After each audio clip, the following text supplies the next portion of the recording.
আপোনালোকে জানে নিউমাৰলজি 4 অংক মানে ৰাহুৰ অংক।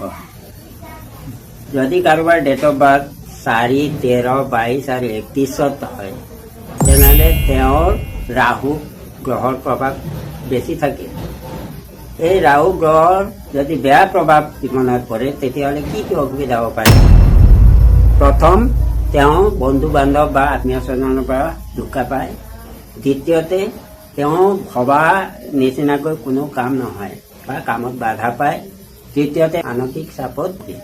গতিকে এইবিলাক সমস্যাৰ পৰা আমি যদি পৰিত্ৰাণ পাবলগীয়া হয় তেনেহ'লে কিছুমান ৰিমেডি আছে।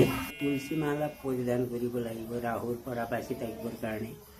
দ্বিতীয়তে, হনুমান চালিচা পাঠ কৰিব লাগিব। তৃতীয়তে, ষ্ট্ৰে ডগ যিবিলাক ঘূৰি ফুৰা কুকুৰক গাখীৰ আৰু ৰুটি খুৱাব লাগিব।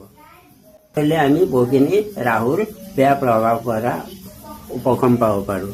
গতিকে আজিলৈ ইমানেই। ধন্যবাদ।